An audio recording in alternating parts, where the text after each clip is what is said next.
Assalamualaikum warahmatullahi wabarakatuh. Perkenalkan, nama saya Citra Yunia, NPM 20510404006. Di sini saya dari Manajemen Bisnis Syariah kelas A. Di sini saya ingin memenuhi tugas mata kuliah Fikih Muamalah dengan judul Akad dengan dosen pengampu Gina Ulfa Syaifur Rahman LCMA SY. Saya akan mulai. Yang pertama adalah pengertian akad. Akad berasal dari bahasa Arab yaitu al-qad. Secara etimologi mempunyai banyak pengertian, yaitu diantaranya mengikat, menghimpun, menyepakati, menguatkan, dan mengumpulkan di antara dua sesuatu. Secara etimologinya adalah mengikat antara kehendak dengan merealisasikan apa yang telah dikomitmenkan. Dasar hukum yang dilakukan akad dalam Al-Quran adalah surah Al-Ma'idah ayat 1 sebagai berikut. A'udzubillahi minasyaitonirrajim. Bismillahirrahmanirrahim. Ya ayyuhalladzina amanu aufu bil uqud uhilat lakum bahimatul an'ami illa ma yutla alaikum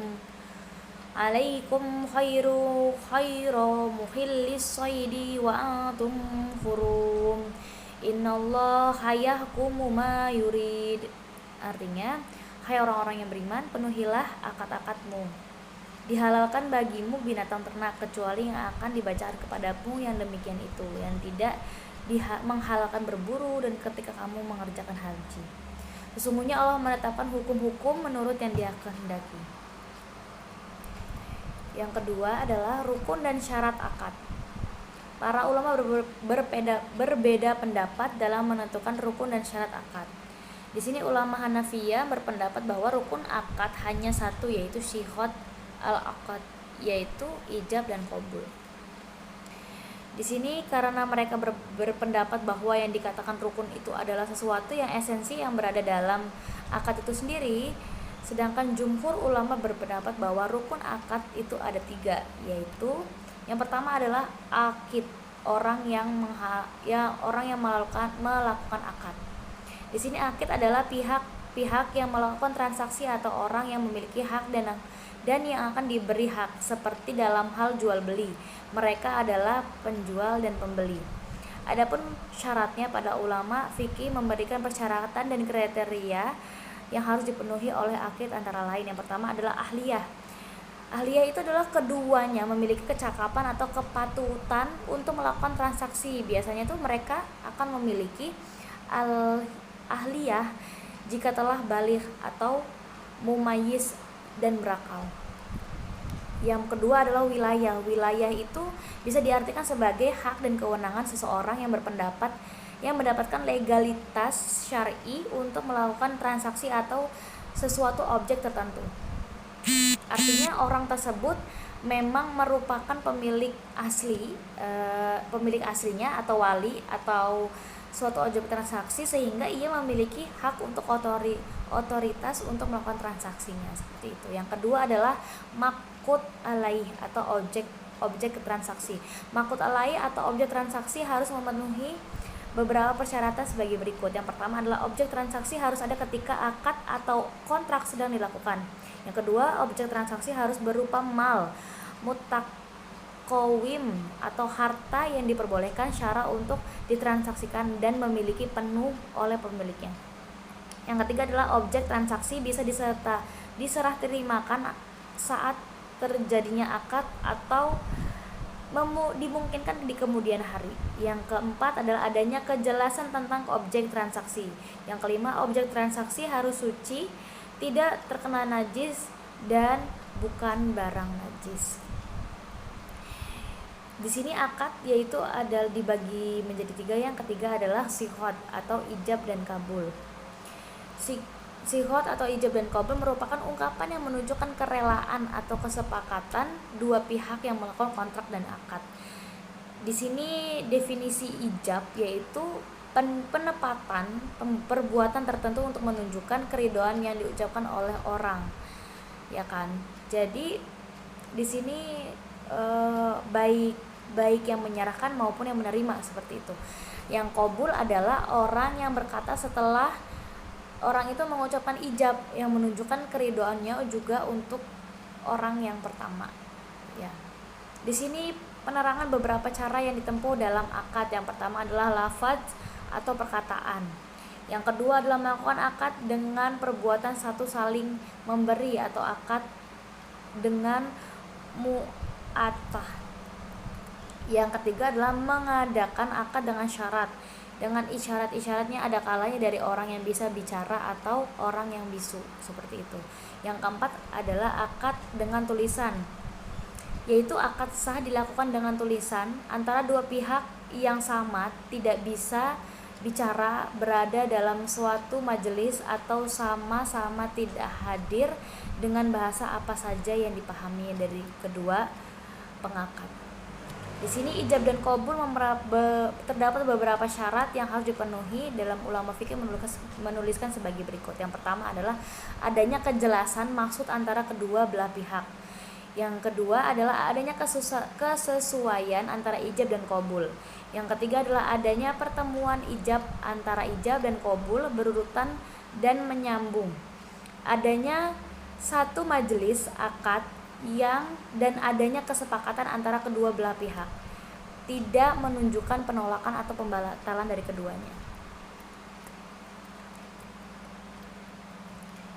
Di sini pembagian akad. Yang pertama, pembagian akad berdasarkan keabsahannya menurut ketentuan syara. Yang pertama adalah akad syahih. Akad syahih sendiri dibagi menjadi dua, yaitu akad nafis dan akad mauquf.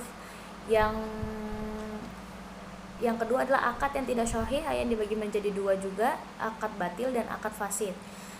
Di sini ada lagi berdasarkan dari segi penanamannya, dibagi menjadi dua juga, akad musammah dan khairu musammah. Yang berdasarkan diisyaratkan atau tidaknya akad, itu berdasarkan diisyaratkannya atau tidaknya akad, dibagi menjadi dua, yaitu satu akad musyara'ah dan akad mamnu'ah. Berdasarkan tanggungan kepercayaan bersifat ganda. Yang pertama adalah akad domam, akad amanah. Yang ketiga akad gabungan antara domam dan amanah. Yang selanjutnya adalah berdasarkan dalam pelaksanaannya, dibagi menjadi dua juga, akad fauriyah, akad istimrar dan atau zamaniyah.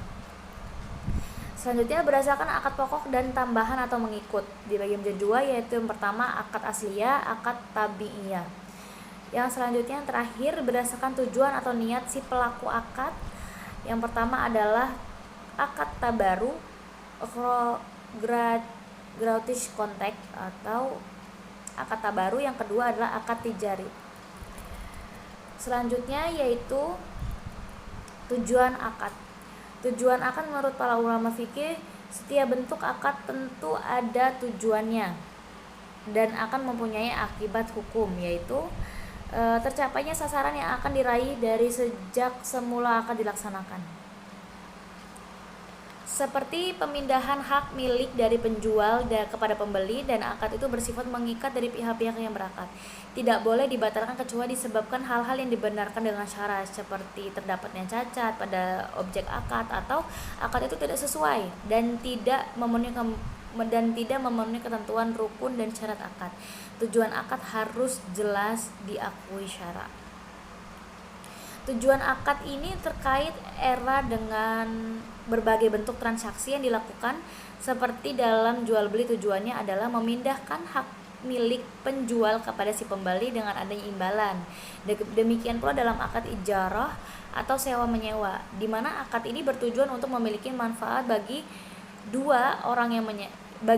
benda bagi orang yang menyewa dan pihak yang menyewakan mendapat imbalan. Jadi pada akad ini adalah akad ariyah ini atau pinjam meminjam yang bertujuan untuk memiliki manfaat tanpa adanya imbalan.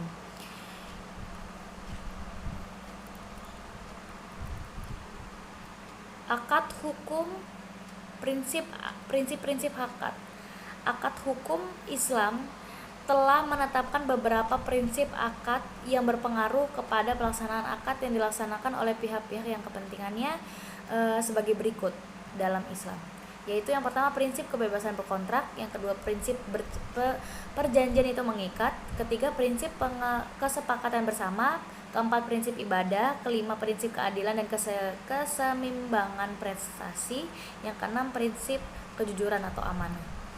Di Di sini berakhirnya akad. Berakhirnya akad itu disebabkan oleh beberapa hal, diantaranya sebagai berikut. Yang pertama adalah